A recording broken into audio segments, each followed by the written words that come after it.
ঋতু পরিবর্তনজনিত জ্বরে নাকাল শিশুরা, হাসপাতালের দৌড়ে দৌড়ে অভিভাবকরা। ফাঁকা নেই শয্যা। থেমে থেমে বৃষ্টির কারণে অক্টোবর জুড়ে আবারও ডেঙ্গুর শঙ্কা। 2041 সালের মধ্যে বাংলাদেশ যাবে উন্নত বিশ্বের কাতারে। প্রশাসনের নবীন কর্মকর্তাদের সে লক্ষ্যে জনগণের হয়ে কাজ করার নির্দেশ প্রধানমন্ত্রীর। 50 লাখ টাকার সঞ্চয়পত্রের মালিক হয়েও করোনাকালে প্রণোদনার তালিকায়, জানালেন খোদ অর্থ সচিব। প্রতারণা মামলায় কুড়িগ্রামের 5 দিন মজুরকে জামিন দিলেন হাইকোর্ট। বন্ধ হওয়া বিদেশি চ্যানেলগুলো ক্লিন ফিট পাঠাবে, কোয়াবের আভাস। সমাজে খারাপ প্রভাব ফেলবে এমন চ্যানেল প্রচার করতে দেয়া হবে না, বললেন তথ্যমন্ত্রী।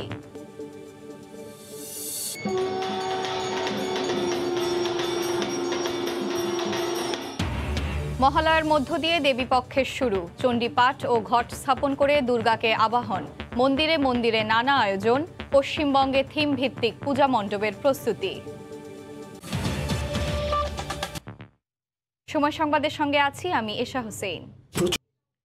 করোনার প্রকোপ কমলেও ডেঙ্গু ও ঋতু পরিবর্তনজনিত জ্বরে নাকাল শিশুরা।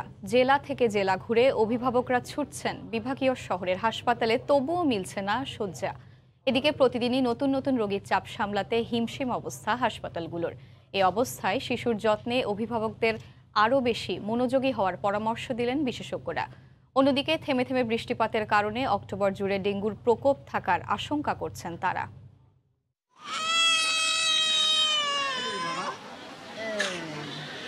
4 মাস বয়সী জাওয়াদ ঠান্ডাজনিত সমস্যায় ভুগছে প্রায় 1 মাস ধরে। তবে 7 দিন আগে হঠাৎ করেই বেড়ে যায় জ্বর, সঙ্গে কাশি সহ আরও কিছু উপসর্গ। অবশেষে কোনো উপায় না পেয়ে অভিভাবকেরা ছুটে আসেন ঢাকা শিশু হাসপাতালে। 3 দিনের চিকিৎসায় এখন অনেকটাই সুস্থ শিশুটি। প্রথমে তো ঠান্ডা, তারপরে কাশি, তারপরে বিগত 1 সপ্তাহ যাবত জ্বর ছিল। তো এখন জ্বরটা নেই, কিন্তু ঠান্ডা কাশিটা আছে। প্রায় একই সমস্যা 9 বছর বয়সী শিশু জান্নাতির। 6 দিনের জ্বরে নাকাল শিশুটির চিকিৎসা চলছে ঢাকা শিশু হাসপাতালে। তবে এখনও কাটেনি শারীরিক দুর্বলতা। থেমে থেমে জ্বর আসলেও চিকিৎসকরা বলছেন কেটে গেছে শঙ্কা। রাতে পেট ব্যথা হয় বেশি, আর কাশিটা দিনেও থাকে রাতেও থাকে, আর বমি ভাব হয়। শিশুদের ফ্লুজনিত সমস্যার সাথে মরার উপর খাড়ার ঘা ডেঙ্গু। 14 মাস বয়সী খালিদ বিন ওয়ালিদ ডেঙ্গুতে আক্রান্ত হয় কুষ্টিয়ায়। কুষ্টিয়া সদর হাসপাতালে 3 দিনের চিকিৎসায় অবস্থার উন্নতি না হওয়ায় শিশুটির ঠাঁই হয় ঢাকা শিশু হাসপাতালে। তবে বর্তমানে অনেকটাই সুস্থ শিশুটি। হঠাৎ করে পায়ে হাতে র্যাশ বের হয়েছিল, টেস্ট করার পরে দেখলো যে ডেঙ্গু হয়েছে। তারপরে গত শনিবারে বললো যে খুব সিরিয়াস অবস্থা, পরে ঢাকায় এখানে পাঠাইলো। চিকিৎসকরা বলছেন করোনার প্রকোপ অনেকটাই কমে গেলেও শিশুদের জন্য শঙ্কা ডেঙ্গু ও ঋতু পরিবর্তনজনিত জ্বর। এ সময় অভিভাবকদের করা যাবে না শিশুর যত্নে কোনো প্রকার অবহেলা। যত্নটা হবে যে স্পেসিফিক্যালি যাতে ডেঙ্গু না হয়, বা আপনার যে ভাইরাল ফিভারগুলো যে হইলে সাধারণত একজনের কাছ থেকে একজনে হয়, কিন্তু আমরা এই মুহূর্তে দুটো জিনিস দেখছি যে ঘরে ঘরে আপনার ভাইরাল ফিভার আসছে। 3 দিনের ভিতরে একটা ডেঙ্গু একটা পরীক্ষা করে নিলে ডেঙ্গুকে আপনি যদি আলাদা করতে পারেন, তাহলে আপনার চিকিৎসা ক্ষেত্রে সুবিধা হয়। ঢাকা শিশু হাসপাতালে বর্তমানে রোগীর চাপ এতটাই বেশি যে প্রতিদিনই অনেক অভিভাবকদেরই ফিরে যেতে হচ্ছে শয্যা ফাঁকা না পেয়ে। রাশেদ বাপ্পি, সময় সংবাদ, ঢাকা। প্রধানমন্ত্রী শেখ হাসিনা বলেছেন 2041 সালের মধ্যে বাংলাদেশ যাবে উন্নত বিশ্বের কাতারে। এজন্য আইন ও প্রশাসনের নবীন কর্মকর্তাদের মাঠ পর্যায়ে গিয়ে জনগণের সেবক হিসেবে কাজ করার নির্দেশনা দিয়েছেন প্রধানমন্ত্রী। সকালে আইন ও প্রশাসন কোর্সের সনদ প্রদান ও সমাপনী অনুষ্ঠানে গণভবন থেকে ভার্চুয়ালি যুক্ত হয়ে বক্তব্য রাখেন প্রধানমন্ত্রী। রাজধানীর শাহবাগে বিসিএস প্রশাসন একাডেমিতে 119 ও 120তম আইন ও প্রশাসনিক প্রশিক্ষণ কোর্সের সমাপনী অনুষ্ঠানের আয়োজন করে জনপ্রশাসন মন্ত্রণালয়। অনুষ্ঠানে প্রধান অতিথি হিসেবে গণভবন থেকে ভার্চুয়ালি যুক্ত হন প্রধানমন্ত্রী শেখ হাসিনা। এ সময় প্রধানমন্ত্রীর পক্ষ থেকে জনপ্রশাসন প্রতিমন্ত্রী নবীন কর্মকর্তাদের হাতে সনদপত্র ও ক্রেস্ট তুলে দেন। পরে নবনিযুক্ত প্রশাসনিক কর্মকর্তাদের উদ্দেশ্যে বক্তব্য রাখেন প্রধানমন্ত্রী। বলেন, বাংলাদেশকে উন্নত বিশ্বের কাতারে নিতে কাজ করে যাচ্ছে আওয়ামী লীগ সরকার। এ সময় জনগণের সেবক হয়ে কাজ করার নির্দেশনা দেন তিনি। মাঠ পর্যায়ে যে আপনাদেরকে কাজ করতে হবে জনগণের জন্য, জনগণের সেবক হিসেবে। আমাদের সংবিধানের 7ম অনুচ্ছেদেও কিন্তু এই কথাটা বলা আছে। সাংবিধানিক এই দায়বদ্ধতার প্রতি বিশ্বস্ত থেকে জনগণের সেবায় নিজেদেরকে আত্মনিয়োগ করবেন। ৭৫-এর 15ই আগস্টের পর ন্যায় বিচারের জন্য কি কষ্টের মধ্য দিয়ে যেতে হয়েছে সেই স্মৃতিচারণ করে প্রধানমন্ত্রী বলেন, আইনের শাসন নিশ্চিত করতে হবে। আইন ও প্রশাসন কোর্স থেকে অর্জিত জ্ঞান কাজে লাগিয়ে সময়োপযোগী উন্নয়ন প্রশাসন গড়ে তুলে আইনের যথাযথ প্রয়োগের মাধ্যমে সুশাসন প্রতিষ্ঠায় আপনারা নিবেদিত থাকবেন। একটি সদ্য স্বাধীন হওয়া যুদ্ধ বিধ্বস্ত দেশের দায়িত্ব নিয়ে মাত্র 3.5 বছরে বঙ্গবন্ধু দেশের উন্নয়নে কাজ করলেও সামরিক শাসকরা দেশ ও জনগণের উন্নয়নের চিন্তা করেননি বলে উল্লেখ করেন প্রধানমন্ত্রী। 15ই আগস্ট জাতির পিতাকে নির্মমভাবে হত্যা করা হয়। এরপর যারা ক্ষমতা এসেছিল হত্যা খুব ষড়যন্ত্রের মধ্য দিয়ে, আর মিলিটারি শাসকরা আর যাই হোক তারা হয়তো জৌলুসটা দেখাতে পারে, বিলাসিতা দেখাতে পারে, কিন্তু রাষ্ট্র পরিচালনা বা রাষ্ট্রের কী চাহিদা বা মানুষের কী চাহিদা সেই বোধটা তাদের ভিতরে থাকে না। করোনার টিকা সবাই পাবেন বলেও নিশ্চিত করেন সরকার প্রধান। সারা জীবনের সব প্রসূন আশিস, সময় সংবাদ, ঢাকা। এবং তিনি 50 লাখ টাকার সঞ্চয়পত্র আছে এমন মানুষের নাম ছিল প্রধানমন্ত্রীর দেয়া করোনা প্রণোদনার তালিকায়। এমনকি ওই তালিকায় 5 লাখ টাকার বেশি সঞ্চয়পত্র আছে এমন লোকের সংখ্যাও ছিল 1275 জন। জাতীয় রাজস্ব বোর্ড আয়োজিত এক অনুষ্ঠানে এসব তথ্য দিয়েছেন অর্থসচিব। এ সময় এনবিআর এর উৎসে কর আদায় কার্যক্রমের ডিজিটালাইজেশনের প্রশংসা করে তিনি বলেন, অটোমেশনের নামে সরকারি অর্থের অপচয় করেছে বহু মন্ত্রণালয় আর অধিদপ্তর। করোনা সংকটে বিপর্যস্ত জনজীবনে কিছুটা স্বস্তি আনতেই দেশ জুড়ে 50 লাখ পরিবারকে 2,500 টাকা করে আর্থিক সহায়তা দিয়েছিলেন প্রধানমন্ত্রী শেখ হাসিনা। ঈদ উৎসবকে কেন্দ্র করে দেয়া ওই তহবিলের সুবিধাভোগীর তালিকা নিয়ে সে সময় আড়ালে আবডালে বেশ আলোচনা সমালোচনাও হয়, এমনকি তালিকায় আনা হয় সংশোধনীয়। এবার সুবিধাভোগী বাছাইয়ে অনিয়মের চাঞ্চল্যকর তথ্য দিলেন অর্থ সচিব আব্দুর রউফ তালুকদার। অনলাইনে উৎসে কর আহরণ কার্যক্রমের উদ্বোধন অনুষ্ঠানে তিনি জানান, 1/2 কোটি টাকার সঞ্চয়পত্রের মালিকের নামও ছিল 2,500 টাকার তালিকায়। এমন লোকের নাম আসছে যে তার 50 লাখ টাকার সঞ্চয়পত্র আছে, তার নাম আসছে 2,500 টাকা নেওয়ার জন্য। আমরা এই সিস্টেম যেহেতু ডেভেলপ করেছি, তো আমরা চেক করেছি যে আছে কত টাকার সঞ্চয়পত্র আছে, আমরা দেখি। তো আমরা অবাক হয়ে গেলাম, 1275 জন পেয়েছি যাদের সঞ্চয়পত্র 5 লাখের উপর আছে। আমরা বাদ দিয়েছি। তারপরে আমরা দেখেছি যে একটা নাম 2,500 টাকার জন্য অ্যাপ্লিকেশন আছে 200-র উপরে। অনুষ্ঠানে এনবিআর চেয়ারম্যান জানান, করদাতা বান্ধব রাজস্ব প্রশাসন তৈরিতে চালু হয়েছে ইটিডিএস পদ্ধতি, যদিও অটোমেশনের নামে অর্থের অপচয় হচ্ছে বলেও মন্তব্য করেন অর্থ সচিব। জুনিয়র অফিসাররা বিভিন্ন ধরনের অটোমেশন প্রোগ্রাম কাজ ইনভলভ হয়।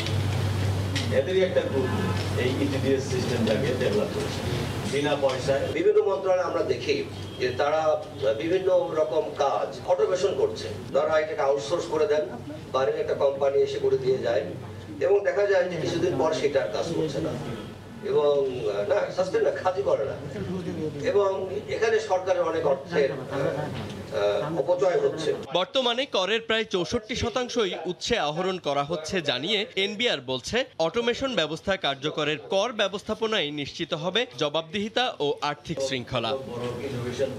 জুবায়ের ফয়সাল, সময় সংবাদ, ঢাকা। এদিকে করোনার প্রণোদনার নামে প্রতারণার ফাঁদে পড়ে 3 মাস ধরে কারাগারে থাকা কুড়িগ্রামের 5 দিন মজুরকে জামিন দিয়েছেন হাইকোর্ট। সকালে বিচারপতি মোস্তফা জামান ইসলামের হাইকোর্টের দ্বৈত বেঞ্চ এ জামিন দেন। আদালত বলেন, লুটপাটকারীদের পরিবর্তে সাধারণ কৃষকদের কেন ফাঁসানো হলো। করোনার কারণে গরিব অসহায়দের প্রণোদনার টাকা আত্মসাৎ করতে গাজীপুরের শ্রীপুর উপজেলার হিসাব রক্ষণ অফিসারের কর্মচারী স্বপন তার অফিসের পিয়নের পরিচিত 5 দিন মজুরকে দিয়ে ব্যাংক হিসাব খুলিয়ে তাদের কাছ থেকে চেক বই টিপসই নিয়ে তাদের ফেরত পাঠান। এ ঘটনায় গত 2 জুলাই 4 দিন মজুরকে তাদের বাড়ি থেকে গ্রেফতার করে সরকারি 2,46 লাখ টাকা আত্মসাতের চেষ্টা মামলার আসামি করা হয়। 1 জুলাই গাজীপুর জেলার শ্রীপুর থানার মামলাটি করেন সোনালী ব্যাংকের শ্রীপুর হেডকোয়ার্টার শাখার ব্যবস্থাপক রেজাউল হক। বন্ধ হওয়া বিদেশি চ্যানেলগুলো ক্লিন ফিট পাঠাবে এমন আভাস মিলেছে কোয়াবের কাছ থেকে। এদিকে সমাজে বিরূপ প্রভাব ফেলবে ক্লিন ফিট হলেও এমন অনুষ্ঠান প্রচার করতে দেয়া হবে না বলে জানিয়েছেন তথ্যমন্ত্রী ডক্টর হাসান মাহমুদ।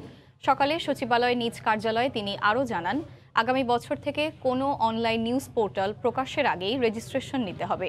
যে সমস্ত আইপিটিভি সংবাদ প্রচার করে সেগুলো বন্ধ করে দেয়া হবে বলেও জানান মন্ত্রী। যে সমস্ত চ্যানেল ক্লিন ফিট হবে, যখন হবে তখনই সম্প্রচারের ক্ষেত্রে কোনো বাধা থাকবে না, কিন্তু তার আগে সময় দেওয়ার পক্ষপাতী আমরা নই। এটি হলে পরে আপনারা দেখবেন যে এটির উপকার আমাদের পুরো গণমাধ্যম এটির উপকার পাবে। আইপিটিভি রেজিস্ট্রেশন দেওয়ার ক্ষেত্রে একটি নির্দেশনাও তৈরি করা হয়েছে। সেখানে পত্রিকার রেজিস্ট্রেশন দেওয়ার ক্ষেত্রেও এরকম মিল রেখে যদি পত্রিকার নামের ডিক্লারেশন চাওয়া হয় সেটি দেওয়া হয় না। মুহিবুল্লাহ হত্যাকাণ্ডের পর রোহিঙ্গা ক্যাম্প এবং সীমান্তে নিরাপত্তা আরও জোরদার করা হয়েছে বলে জানিয়েছেন পররাষ্ট্রমন্ত্রী AK আব্দুল মোমেন। এ সময় তিনি আরও বলেন, হত্যাকারীদের বিচারের আওতায় আনা হবে। দুপুরে পররাষ্ট্র মন্ত্রণালয়ে সাংবাদিকদের তিনি একথা বলেন। টিউলিপ সিদ্দিকের উপর হামলার ঘটনায় ব্রিটিশ সরকারের তদন্তে ঢাকার আস্থা আছে বলেও মন্তব্য করেন তিনি। যারা মেরেছে আমরা তাদের আইডেন্টিফাই করব এবং তাদের শাস্তি দেব, যাতে আর এই ধরনের দুর্ঘটনা কখনো না হয়। আর এমনিতে রোহিঙ্গারা যারা আছেন তাদের আমরা ফুললি প্রোটেকশন দিচ্ছি। আমাদের প্রোটেকশনের পরিমাণ আরও বেড়েছে। সো উই হোপ, এবং এই বর্ডারগুলো আমরা টাইটেন করব। মহালয়ার মধ্য দিয়ে শুরু হলো হিন্দু সম্প্রদায়ের সবচেয়ে বড় ধর্মীয় উৎসব দুর্গাপূজার আনুষ্ঠানিকতা। ভোরে মহালয়ার ঘট স্থাপন, বিশেষ পূজা আর মন্দিরে মন্দিরে শঙ্খের ধ্বনি ও চণ্ডীপাঠের মধ্য দিয়ে দুর্গাকে আবাহন করা হয়। আফরোজা মৌটুসির প্রতিবেদন। উলুধ্বনি আর চণ্ডীপাঠের মাধ্যমে মহামায়া দুর্গতি নাশিনী দেবী দুর্গাকে আবাহন জানানো হয় মর্তে। বুধবার ভোর থেকেই দুর্গাকে আগমন জানাতে তাই শুরু হলো ভক্তদের ক্ষণগণনা। এদিনই দেবী দুর্গার চক্ষুদান করা হয়। মহাভারতে এই দিনটিকে পিতৃপক্ষের সমাপ্তি এবং দেবীপক্ষের সূচনা হিসেবে উল্লেখ করা হয়েছে। রাজধানীর মন্দিরে মন্দিরে আয়োজন করা হয় বিশেষ পূজার। মঙ্গল কামনা ও রোগমুক্তি চেয়ে প্রার্থনা করেন সনাতন ধর্মাবলম্বীরা। মা এবার আসছেন ও ঘটকে এবং যাচ্ছেন দোলায়। আমরা বিশ্বাস করি মা যখন দোলায় যান তখন পৃথিবী থেকে জরা বাঁধি সবকিছু নিয়ে চলে যান। এবার আমাদের প্ল্যানিং আরো বেটার এবং হোপফুলি এবার পূজা উদযাপন আরো সুন্দরভাবে হবে, সবাই একসাথে হবে।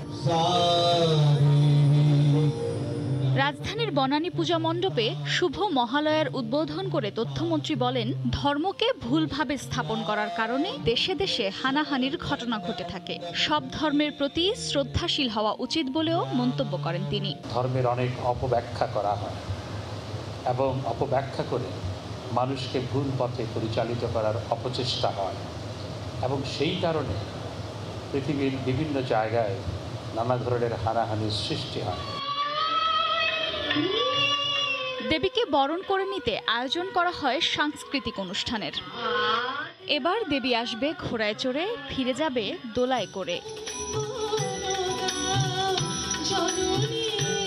সকল দুঃখ কষ্টের মাঝেও দেবী দুর্গা আশার আলো। যেমন করে অসুর বধ করেছিলেন তিনি, ঠিক তেমনি পৃথিবীতে শান্তি প্রতিষ্ঠা করবেন দুর্গা, এমনটাই প্রত্যাশা হিন্দু ধর্মাবলম্বীদের। গুলশান বনানী সার্বজনীন পূজা মণ্ডপ থেকে আফরোজা মৌটুসি, সময় সংবাদ, ঢাকা। ভারতের পশ্চিমবঙ্গেও মন্দিরে মন্দিরে ধর্মীয় আনুষ্ঠানিকতায় মহালয়ার মধ্য দিয়ে দেবীপক্ষের সূচনা হয়েছে। রাজ্যের জেলায় জেলায় পূজার শেষ মুহূর্তের প্রস্তুতি চলছে। বিশেষ করে দুর্গাপূজার শহর কলকাতায় সেই প্রস্তুতি এখন তুঙ্গে। বরাবরের মতো এবারও নানা থিম ভিত্তিক পূজা মণ্ডপ নিয়ে হাজির হয়েছেন আয়োজকরা। তবে এবারও মণ্ডপগুলোতে দর্শনার্থী প্রবেশে থাকছে নিষেধাজ্ঞা। বিশ্বজিৎ দাসের ক্যামেরায় বিস্তারিত জানাচ্ছেন সুব্রত আচার্য। কেউ বলছেন ৩০০ কোটির পূজা, কেউ বলছেন সবচেয়ে দামি মণ্ডপ, কোথাও আবার করোনা সংকটকে মূল থিম করে মণ্ডপ তৈরি করছেন আয়োজকরা। উত্তর কলকাতার সঙ্গে দক্ষিণ কলকাতার পূজার লড়াই বহু পুরনো, সেই সঙ্গে কলকাতা লাগোয়া শহরতলির কিছু দুর্গাপূজাও গেল কয়েক বছর ধরে কলকাতার সঙ্গে পাল্লা দিচ্ছে সমান তালে। বুধবার মহালয়ার মধ্য দিয়ে মর্তে আবির্ভাব ঘটেছে মহামায়া দুর্গার। এদিন পূর্বপুরুষের আত্মার প্রতি শ্রদ্ধা জানাতে গঙ্গা ঘাটে গিয়ে পূজা দিতে দেখা যায় অনেককেই। গুরুজন যারা রয়েছেন তাদের উদ্দেশ্যে, যারা তাদেরকে আবার নতুন করে তাদেরকে আমাদের আজকের দিনে জল দেওয়া হয় এবং তাদেরকে আমরা মনে করি, তাদেরকে প্রার্থনা করি তারা যেন ভালো থাকুক। আগামী 11ই অক্টোবর মহাষষ্ঠীর মধ্য দিয়ে শুরু হবে দুর্গাপূজার আনুষ্ঠানিকতা। কলকাতায় এবার ছোট বড় মিলিয়ে প্রায় 1000 মণ্ডপে দুর্গাপূজা অনুষ্ঠিত হবে, আর রাজ্যে পূজার সংখ্যা প্রায় 15,000। সুব্রত আচার্য, সময় সংবাদ, পশ্চিমবঙ্গ, ভারত। সময় সংবাদ। দেশের বাইরের খবর। 150 কোটি ফেসবুক গ্রাহকের তথ্য বিক্রি হয়ে গেছে একটি হ্যাকার ফোরামের কাছে। এমনই চাঞ্চল্যকর তথ্য প্রকাশ পেয়েছে প্রায় 6 ঘন্টা ফেসবুক বন্ধ থাকার পরদিন। রোমানিয়া ভিত্তিক সাইবার নিরাপত্তা গবেষণা প্রতিষ্ঠান প্রাইভেসি অ্যাফেয়ার্সের ওয়েবসাইটে প্রকাশিত প্রতিবেদনে এ তথ্য জানানো হয়েছে। এ অবস্থায় প্রশ্ন উঠেছে ফেসবুক ব্যবহারে নিরাপত্তা নিয়ে। ফেসবুক সদর দফতর যুক্তরাষ্ট্রের ক্যালিফোর্নিয়া থেকে লস্কর আল মামুনের বিশেষ রিপোর্ট। ফেসবুকের ইতিহাসে 2019 সালের পর এমন বড় ধরনের বিপর্যয়ের ঘটনা আগে কখনো ঘটেনি। এত দীর্ঘ সময় বন্ধ থাকেনি সামাজিক যোগাযোগ এই মাধ্যমটি।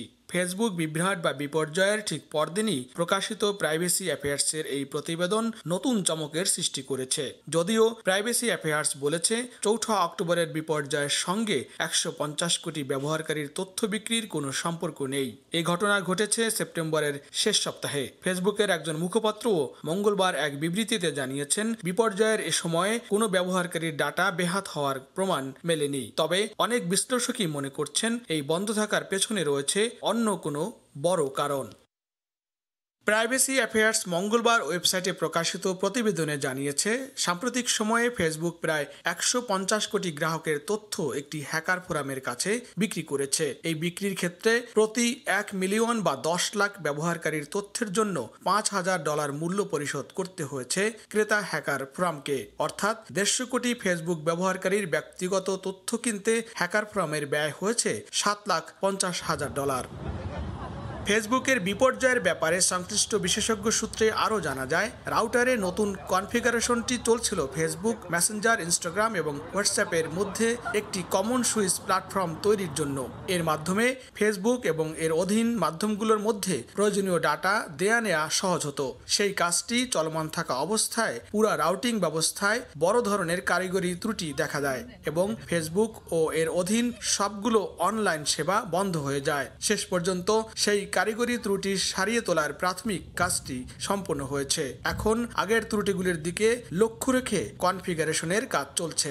সূত্র আরও জানায়, এবার বিপর্যয়ের ক্ষেত্রে 2019 সালের মতো সার্ভারের ত্রুটি ঘটেনি। সেবার ফেসবুক বন্ধ ছিল টানা 14 ঘন্টা। বিশ্বের 1 নম্বর সামাজিক যোগাযোগ মাধ্যম ফেসবুক যেন আমাদের জীবনেরই অংশ। মানুষের মৌলিক তথ্য সেবাদানকারী এই প্রতিষ্ঠানটি ছাড়া যেন আমাদের এক মুহূর্ত চলে না। লস্কর আল মামুন, সময় সংবাদ, ফেসবুক সদর দপ্তর, 1 হ্যাকারওয়ে, মেনলো পার্ক, ক্যালিফোর্নিয়া। সংবাদ। উৎসবমুখর পরিবেশে মিরপুরে চলছে বিজেপির নির্বাচন। বোর্ড সভাকক্ষে ভোট গ্রহণ চলবে বিকেল 5টা পর্যন্ত। দীর্ঘদিন পর মিরপুরে চিরচেনা আমেজ।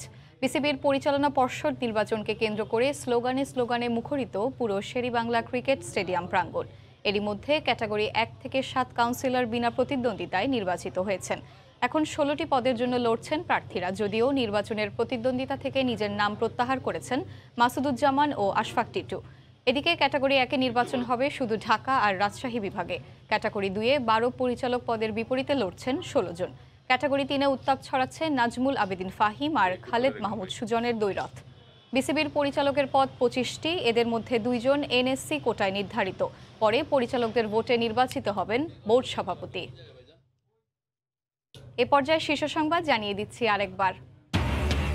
ঋতু পরিবর্তনজনিত জ্বরে নাকাল শিশুরা, হাসপাতালে দৌড়ে দৌড়ে অভিভাবকরা, ফাঁকা নেই শয্যা। থেমে থেমে বৃষ্টির কারণে অক্টোবর জুড়ে আবারও ডেঙ্গুর শঙ্কা।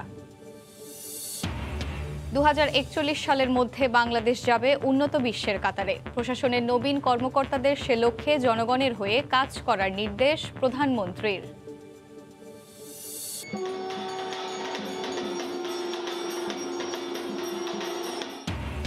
মহালয়ার মধ্য দিয়ে দেবীপক্ষের শুরু। চণ্ডীপাঠ ও ঘট স্থাপন করে দুর্গাকে আবাহন। মন্দিরে মন্দিরে নানা আয়োজন। পশ্চিমবঙ্গে থিম ভিত্তিক পূজা মণ্ডপের প্রস্তুতি। এই ছিল এখনকার মতো, সঙ্গে থাকুন সময়ের।